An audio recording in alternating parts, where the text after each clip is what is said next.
Hello there, ladies and gentlemen, and it's so great to see all of you again. And welcome all of you back to another Electric Avenue video where tonight, ladies and gentlemen, one thing I need to put forward to you guys, before we get started. First of all, about a year ago, I checked out every single song from Songs from the Big Chair. So if you want to know what my opinions about the rest of, ladies and gentlemen, let me just tell you something right now. I'm mostly going to be exclusively going to be talking about Everybody Wants to Rule the World. I want everybody to understand is that this is just the tip of the iceberg, because Songs from the Big Chair is, if you actually have the time to listen to it, go for it, because this album is a magic carpet ride. It will take you to places far beyond your comprehension, because I know a lot of people they have generally quite nice things to say about Tears for Fears, but if you are familiar with at least two of their songs, which would probably be Everybody Wants to Rule the World and Shout, maybe Mad World to the extent as well, but I'll be talking about Mad World in a separate video. But, well, this is just one of those songs where it always puts me in a good mood. It's one of those songs that no matter how many times I've heard it, I will listen to it again and again and again. And I don't know exactly what, and maybe this is what we're going to spend this video doing, is why does this song stick to me like glue? What is there about this? So, leaves me with not much else to say, and let's get started, John.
I think personally, just initial observations about, again, why I love this so much is that it's catchy, but it's very, very engaging. It's not necessarily one of those things you can just sit back, relax, and not even have to think about what's going on, or you can actually sit up straight and pay attention to it.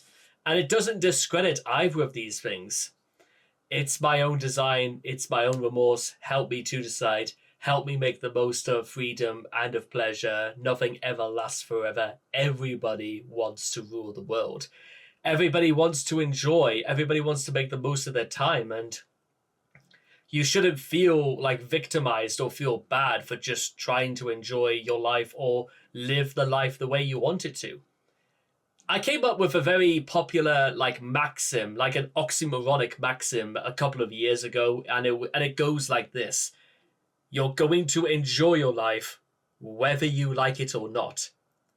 And I think a good answer to something like that in such a way is Tears for Fears, because you can enjoy it purely just as something catchy, as something engaging, and something that can be a blend of both. And I think, again, only a matter of opinions here, considering that this is, and I know I talk a lot about music on other channels as well and stuff like that, and this is primarily meant to be covering pop music more than anything, but the sort of musicians and artists that can do this sort of thing and they can pull it off like these guys, absolutely, they're going to be played over and over again. You know, one of the reasons why Shake It Off for me is just it works for what it sets out to do, but then again, I can't really be mad. The song knows what it is, it knows what its audience is, and well, that's it. This is almost like this sort of thing is almost designed for like the pop enthusiast who doesn't really like a lot of mainstream rock, something that's a little bit more like the sort of thing that is there, but you don't really know it's there. Like, it's more like it's a very different sort of like that makes sense. When they do, I'll be right behind you. So glad we've almost made it. So sad they had to fade it. Everybody wants to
And there we go, ladies and gentlemen. Everybody wants to rule the world. Arguably, and again, this is like strictly a matter of opinions, but it's very, very difficult for me to like summarize a little bit, just because I've almost had this song living in my head for virtually 10 years. And despite all of that, I can't even get off this song for 1 second. Because there are songs out there, ladies and gentlemen, that are good every so often, but sometimes even the novelty fades. But again, this is all comes down to things like just personal preference. And sometimes personal preference is absolutely fine as well, because you know what, as they say, bad news, it won't last forever, but good news won't last forever as well. And when you're happy and enjoy the music, but when you're sad, it's you guys may have heard this before, but I think, personally speaking, the most important thing when raising a child is making sure that they understand the concepts between knowing and understanding. A child might know why they love their child, but a child might not understand why their parents love their child and why they shelter them with love, a roof over their heads, food for their belly, clothes on their back, and a head full of teeth. And that's the sort of thing that there's probably like more essays could be written about stuff like this, about the sort of experiences. And listen, you guys probably may not know this, but I am a huge fan of bands like Rush and Supertramp and guys like Billy Idol and Zebra and, well, of course, David Bowie. But you don't really you don't really stop to think about why. You just sort of, you know, why they like it, because they are written from probably people who were very much in your position, that they had something fantastic to give the world and they won't even show what exactly it was worth. And, well, it's sort of founded even on people who both know but don't understand, and it's also founded by people who understand but perhaps don't know. It's a very socially driven sort of song. Everybody wants to rule the world. Everybody wants to be on the very top. But, well, unfortunately, as it's stated again, nobody stays on top forever. But here's hoping, ladies and gentlemen, that you stay on top for a very, very long time. And I cannot wait to see all of you guys again in the next video. So stay on top, my friends, and bye-bye for now.